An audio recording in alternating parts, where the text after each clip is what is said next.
Amen!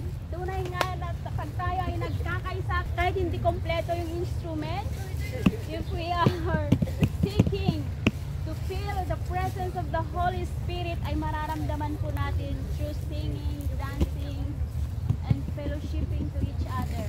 God bless you, Ate Glo, for that wonderful praise and worship. And now, ready na po ba tayo? This time, we'll go to our Word of God. May I call our Pastora, Brada? Amen. So, glory to God. It's my second time to come in this place. And glory to God that He bring us here to praise and worship His holy name. So, today, we are celebrating the Father's month. Yes. We say it's the Father's Day. He said that there is a time for everything. A time to celebrate. And a time so in everything there is time. So this time we're celebrating fathers. So all the fathers in this world, mabuhay po kayong lahat.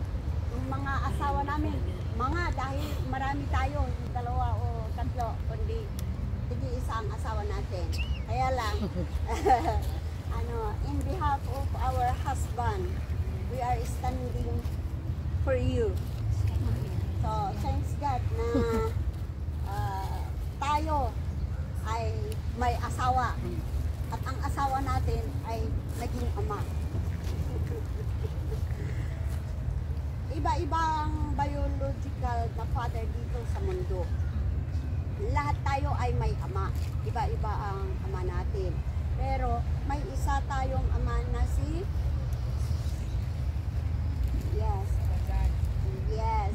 God. We have a heavenly Father. So He is the God, the creator of everything. And He is the only God that is perfect Father. So, we will read in Ephesians 6:4, as we have heard a while ago, which is here. Ephesians 6:4. And ye fathers, provoke not your children to wrath, but bring them up in the nurture and admonition of the Lord. Hallelujah. Hallelujah. Oh, hallelujah. Diyos Ama, lumikha ng lupa at langit, lumikha ng lahat-lahat. Lord, hinihingi po namin ang presensya ng iyong banal na Espiritu Santo na siya ang pumagitna sa amin at siyang magturo o magbibigay ng aming spiritual na kalaman upang sa gayon ay maunawaan namin ang iyong salita na aming pag-uusapan ngayon o isi-share ngayon.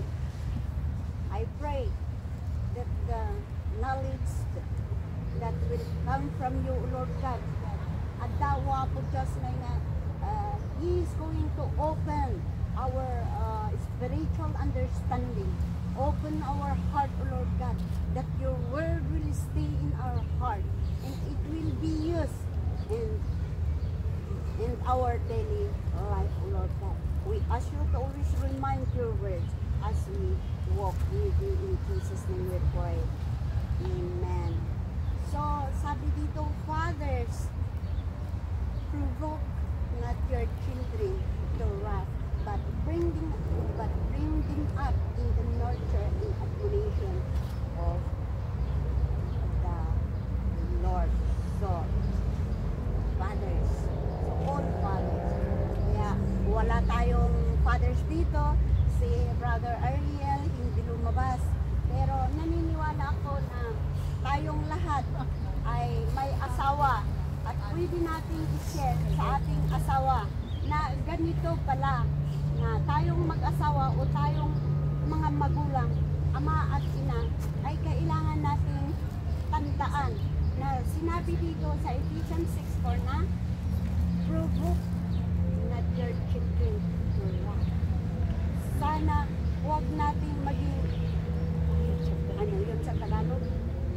Let us not be cruel to our children. Let us be just. Let us be fair to our children. Upang sa gayon ay hindi sila magagalit sa atin. Let us not bring them to anger para hindi nila sabihin ang hindi kaaya-aya na pakinggan ng isang ama at ina. Kasi pag tayo bilang ama at ina, pag tinuturuan natin ang mga anak natin kapag bata pa sila, they will not forget. Even they will get old, they will always remember. According to child psychology, that when you teach a child when he is 6, 7, he will never forget. And I remember also that what I did when I was that age, I don't forget. I know what I did when I was in 6 years old, 7 years old, 5 years old. I always remember what I did and what my parents always told me. When we sleep, I know that before we sleep, He taught us how to pray. We pray together. We eat together. He advises us before we sleep. And in Roman Catholic, we kneel down when we pray. Masakit ang tuhod pag mag-kneel down ka kasi marami kang i-memorize. Tapos magbasa pa ng istorya ng Biblia. Kahit ang tagal, masakit talaga. Pero ang mga natutunan ko doon ay yung pagre-respeto sa Diyos. That when we pray, we kneel together. At walang magsasalita, walang nagbubulong-bulungan pag kami ay nag-pray. Yun ay di ko malimutan. Tapos, tinuturuan ako ng mga istorya, kaya di ko malimutan ang istorya ng David and Goliath, si Joseph, ayun mga istorya. Pag natutulog kami, my mother is writing a story, and we will not forget when we parents tell a story, good stories from the Bible to our children. We will never forget wherever we are. So I can see that those who are born Christian, like when they are Christians when they were young, they can memorize the Genesis to Revelation because their parents taught them how to read the Bible, and they cannot forget. Even they will get old, they will always remember. So, tayong mga parents na nandito, sa pagsabihan natin ang ating mga asawa sa Pilipinas o kahit saan man sila, kailangan din nilang turuan ang ating mga anak ng mga mabubuting aral or asal ba yun? Yes, lalong-lalo sa salita ng Diyos. Kaya tayo ay tinuturuan ng Diyos sa oras na ito upang sa gayon ay malaman natin kung paano natin palakihin ang ating mga anak sa salita ng Diyos. Kaya pag tumawag ang ating mga anak, we will always remind them each Sunday, go to the church. Kasi ang hindi natin maituturo sa kanila ay maririnig nila sa church. So, encourage our children to go to church during Sunday. At mag-join sila kung may Sunday school. Marami silang matutunan. But bring them up in the nurture and admonition of the Lord. Let us also discipline our children according to the word of God. Amen. It is not a sin to discipline our children base sa salita ng Diyos. So, it is also good to train our children. So, Father, teach us His children. Train up a child in the way he should go, so that even when he is old, he will not depart from it. Proverbs 22:6. Proverbs 22:6. It is here. Train up a child in the way he should go, and when he is old, he will not depart from it. So we have told that a while ago, that we need to teach our children. Teach them to pray, teach them to read the Bible, to be respectful when they are in the church. Kasi makikita mo yung tao, pag mga friends mo, makikita mo ang kanilang, yung mga attitude, minsan ang mga attitude natin, ang mga character natin, it is because on how we are being built up when we are young. Kaya there is an effect of our character or our attitude. Pag hindi tayo marespeto, it is because we were not close when we were young. Your parents did not teach you how to respect. Your parents did not teach you a good manners and right conduct. Kaya nakikita natin yun. May effect yan sa mga pag-uugali natin.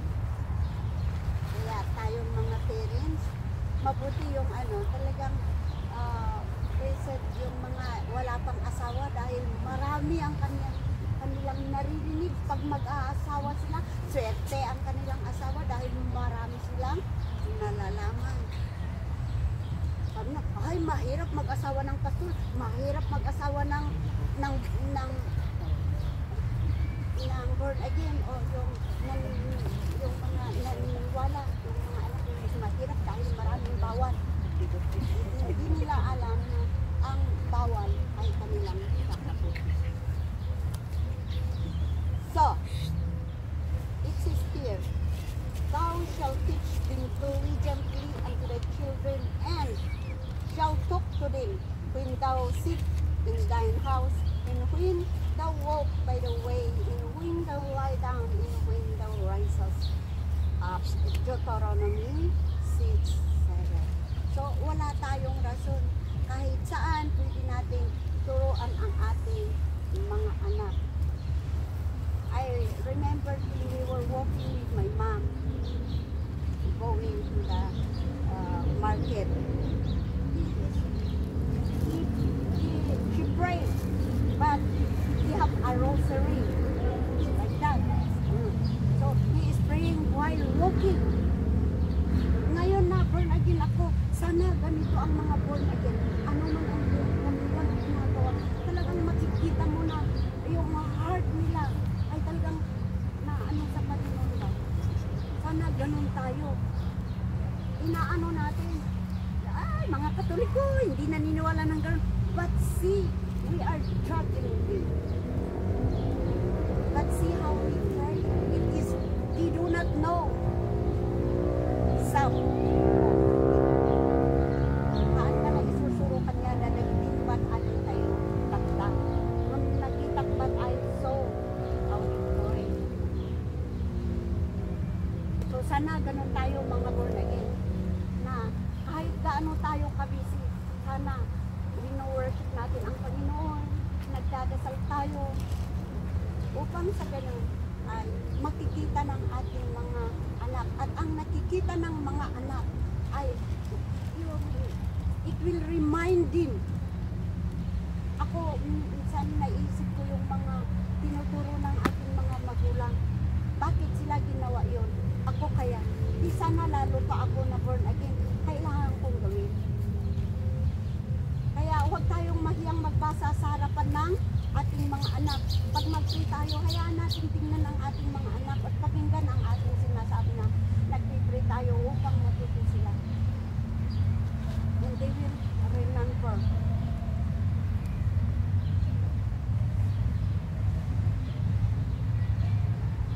Teach God's word to people in their heart. Okay, so ang mga ama at ina, kailangan din natin turuan ang ating mga anak, kagaya ng John 3:16. Yun ay hindi natin malilimutan dahil mula bata pa tayo ay narinig natin ito. Ano ba ang ibig sabihin niyan? Ipaliwanag natin sa ating mga anak para sa mga kaklase nila, mga kaibigan nila, pwede nilang i-share yun. Kahit yung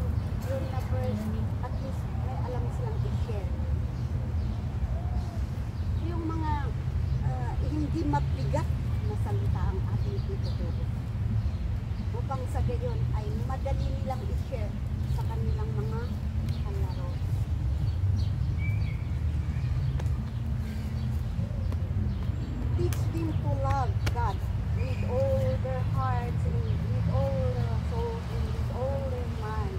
Deuteronomy 6:5.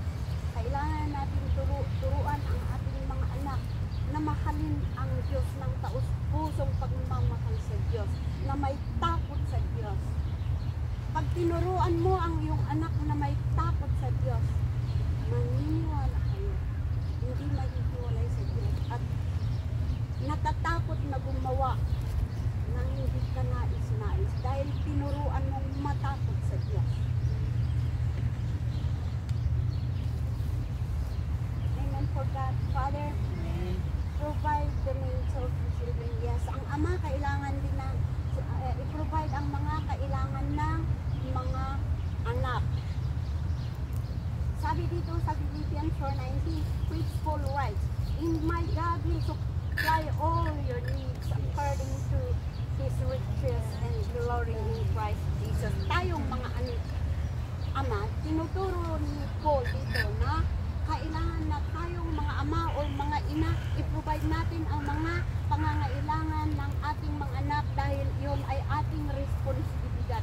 Kung ano man ang nararating o mararating ng ating mga anak ay dahil sa ating mga binibigay sa kanila. Kung pababayaan natin ang mga anak, magiging karyola sila. Or we don't know where to go. Kung ano-ano ang kanilang ginagawa dahil hindi natin ipino-provide ang kanilang mga pangangailangan. Kaya we need to support and give the needs of our children financially, even yung pangangailangan nila at saka mga pangangailangan nilang na spiritual things. Amen. Amen. Kaya nga nandito tayo nahihirapan. Dahil bakit tayo nahihirapan? Bakit natin tinitiis ang mga mura ng ating mga amo, mga pagiging gutom? Bakit natin tinitiis? Dahil sa pagmamahal natin sa mga anak, hindi naman para sa atin, para sa kanila. Hindi lang nila nauunawaan. Minsan, kahapon naisip ko nga na sabi daw nila sa aking anak, bakit hihintayin pa ba ng iyong mama na mamamatay ang iyong daddy bago siya uuwi? Parang ang akala nila, I am happy to leave my family. I am happy that I am away with them. No. Hindi lang nila alam na tayo ay umiiyak. Ayaw nating maiwalay at dahil sa kahirapan ng buhay, kaya tayo ay nandito at sila ang dahilan kung bakit tayo nandito. Kaya mahirap, pero tinitiis natin dahil hindi nila nauunawaan. Magpasalamat na sila dahil ayun, hindi tayo basta-basta. Pinapadala natin at doon pa tayo sa Panginoon pa tayo. Magtatrabaho tayo para sa kanila at para sa Panginoon. So, let us not forget to provide the needs of our children. Father provides the needs of the children here. Okay, Philippians 4:19, which Paul writes, yes, we have God will supply. Okay, so tapos na natin yun. Father corrects his children. Hebrews 12:9. Furthermore, we have had father of our flesh, which corrected us, and we give him reverence. Amen. As we have said a while ago, it is not bad or it's not a sin to correct our children in the way we should be, according to the word. Hindi ko mo sinabi ko na provide everything that your children need. O sige, padala lahat. Pag-receive mo ng sahod, padala, sige, gastuhin ninyo kung saan-saan ninyo gusto. Hindi, kailangan din nating i-disiplina ang ating mga anak sa paggasta.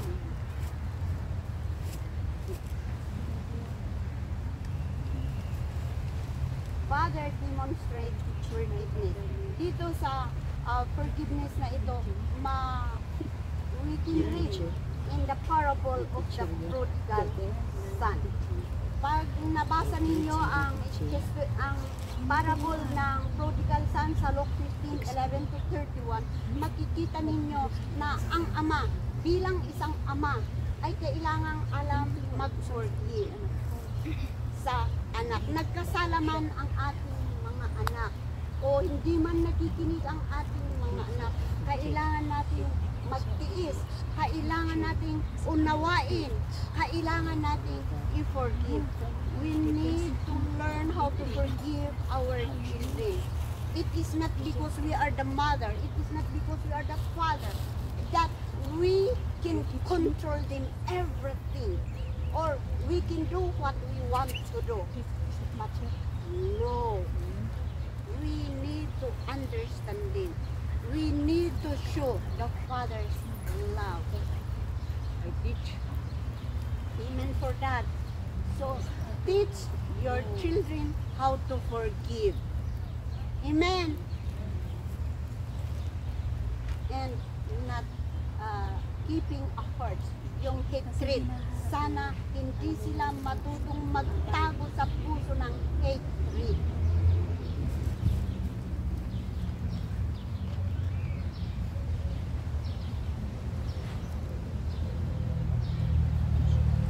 So, kailangan nating ituro ang ating mga anak sa tunay na pagmamahal. Forgive. It is not yung i-forgive mo sila. Kailangan din i-forgive nila ang kanilang sarili. Minsan, pag gumawa tayo ng kasalanan o gumawa sila ng kasalanan, ang akala nila sa kanilang sarili ay bad na bad silang anak. Kailangan din natin ituro na i-forgive ang kanilang sarili. That they are unique in the eyes of God. Nagkakamali man sila, ang Diyos ay mapagpatawad. God is just to forgive everyone. When we ask forgiveness. Ganon din, na kailangan nilang malaman na i-forgive pag nagkasala ang kanilang kaibigan, kailangan silang matutong i-forgive ang kanilang kaibigan o sino. At i-forgive din tayo. Kung nagkasala tayo, kailangan, anak, pasensya ka, forgive me for what I have done. I have said a harsh word to you. Please forgive me, anak. At ipakita mo talaga that you are so sorry. Kailangan matuto tayong magsuri sa ating mga anak kung nagkamali tayo upang sa ganoon ay matuto rin silang mag-ask ng forgiveness sa kanino man. And as we have seen, Father must love their children. Kailangan natin mahalin at kailangan natin mag-sacrifice dahil sa pagmamahal natin sa kanila, gaya ng ginawa ng ating Amang Diyos na He sacrificed His only begotten Son for you and me. So, ganun din sana tayo. Matuto tayong magsakripisyo dahil sa ating mga anak. For God so loved the world that He gave His only begotten Son, that whosoever believes in Him should not perish but have everlasting life. Gaano ganyan kamahal ng Diyos sa iyo at sa atin at sa lahat. He really sacrificed His Son. Ganun din sana tayo. Kaya marami tayong isasakripisyo dahil sa pagmamahal natin sa ating mga anak. Kailangan din natin embrace them. Kailangan natin kausapin. Kailangan natin ihino sila. Minsan nakakalimutan natin tawagan ang ating mga anak.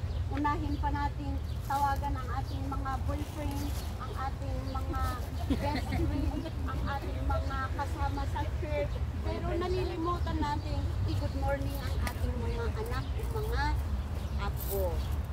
Kaya kailangan din natin kumustahin muna ang ating mga anak.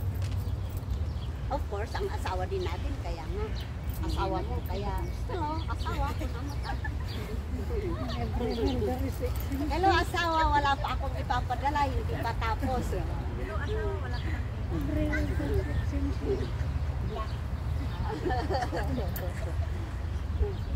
So, ayan.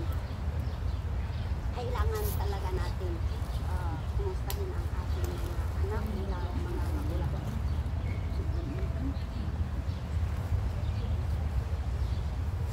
Amen. Diba, nasisiyahan tayo pag nakikita natin or naririnig natin ang mga anak ay may honor, gumawa siya ng kabutihan, matulungin. Diba, masaya tayo pag naririnig natin yan. Pag may award sila, wow na wow talaga. Parang nawala ang ating pagod. Diba? Yes. Kaya doon ay nagpapakita na minamahal natin ang ating mga anak. Maganda na yung minsan nakikita ko, nasisiyahan talaga ako sa aking mga members na nagpupos ng kanilang apo, nagpupos ng kanilang anak. Hindi lagi yung mukha natin ang ipinupos natin para natin. Ipos din natin ang ating mga apo dahil mahal natin. At ipos din natin of course. Pero minsan, hindi ibinubos ang asawa, baka agawin.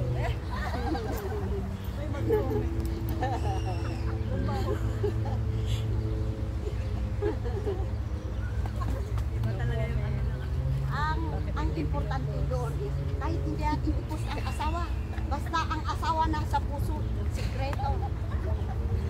So, ganyan kamahal ang asawa natin. Di lang nila alam, akala nila, ay may mahal ang asawa kong pa. Pero di nila alam, sila ay number one sa ating puso. Di lang natin sinasabi. Basta marunong ka lang. Ang importante ay alam natin ang salita ng Diyos at sa salita ng Diyos tayo magbase. Amen. Mahalin natin ang ating asawa, mahalin natin ang ating mga anak. Narinig ko nga kanina, walang magpabago sa isang tao kundi ang Diyos. Kaya ipasakamay natin ang ating asawa, ipasakamay natin ang ating anak sa Diyos. Dahil Diyos lang ang nakakaalam sa katotohanan. At siya lang ang makapagbago sa iyo, sa akin, sa aking asawa at sa ating mga anak. Ang importante, ituro natin ang dapat maituro, ang salita ng Diyos. Upang sa gayon, kung maabutan man natin sila or maabutan tayo, at least may naituro ka. Siguraduhin natin na sila ay ligtas. We have the everlasting life. So to God be the glory. Ito po ang salita ng Diyos. Fathers, provoke not your children to wrath, but bring them up in the nurture and admonition of the Lord. Ephesians 6:4. Amen. Amen. To God be all the glory. We as we stand in prayer.